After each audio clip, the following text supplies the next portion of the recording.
ક્યારેક કેવું બને ખબર છે, બાળપણની એક નાનકડી ઘટના અને એ આખી જિંદગીની દિશા બદલી નાખે છે.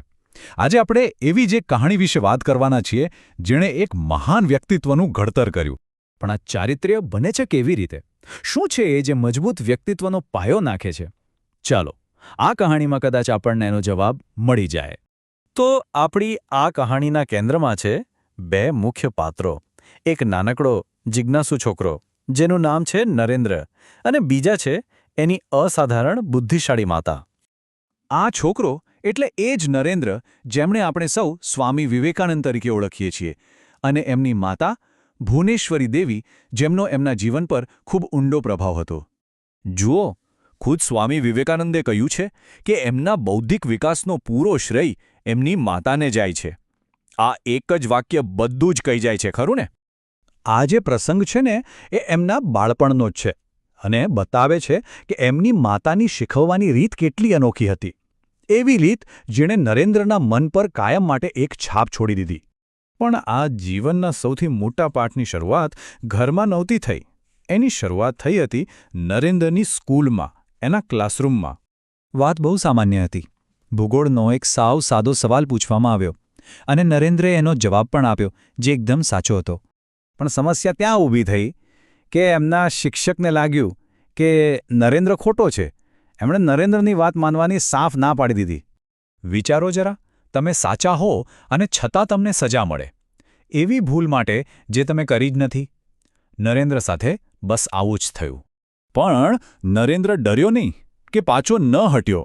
એ પોતાના સત્ય પર એકદમ અડગ રહ્યો અને એનો આત્મવિશ્વાસ જોઈને શિક્ષકનો ગુસ્સો 7મા આસમાને પહોંચી ગયો. ક્લાસરૂમમાં થયેલો આ અન્યાય નરેન્દ્રના બાળમનને ખૂબ લાગી આવ્યો. એ દુઃખી થઈને રડતા રડતા ઘરે પહોંચ્યો. એણે પોતાની માતાને બધી જ વાત કરી. કદાચ એને એમ હતું કે માતા એને વહાલ કરશે, શાંત કરાવશે, દિલાસો આપશે. પણ ભુવનેશ્વરી દેવીએ ફક્ત દિલાસો ન આપ્યો. એમણે એક એવી વાત કહી જે નરેન્દ્ર માટે જીવનમંત્ર બની ગઈ. એ શબ્દો એમના મનમાં કોતરાઈ ગયા. અને સત્ય પર અડગ રહેવાનો આ જે વિચાર હતો ને, એ ક્યાંક એ દિવસ પૂરતો નહોતો રહ્યો. એ એમના આખા જીવનનો પાયો બની ગયો.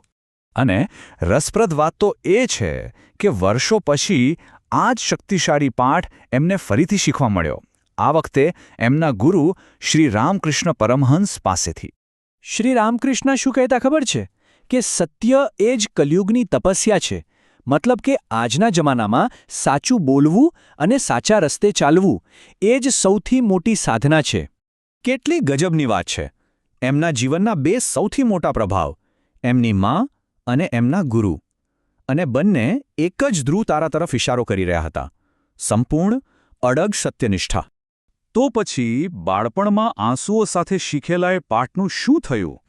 એ પાઠ એમના વ્યક્તિત્વનું કેન્દ્ર બની ગયું. એમની માતાએ જે બીજ રોપ્યું હતું એને એમના ગુરુએ પાણી પાયું, અને પછી એ સિદ્ધાંત એમના દરેક કામમાં, દરેક વિચારમાં દેખાવા લાગ્યો. વિવેકાનંદ હંમેશા એ જ માનતા અને એ જ પ્રમાણે જીવતા. આ એક વિચાર આપણને પણ વિચારવા પર મજબૂર કરી દે છે, નહીં?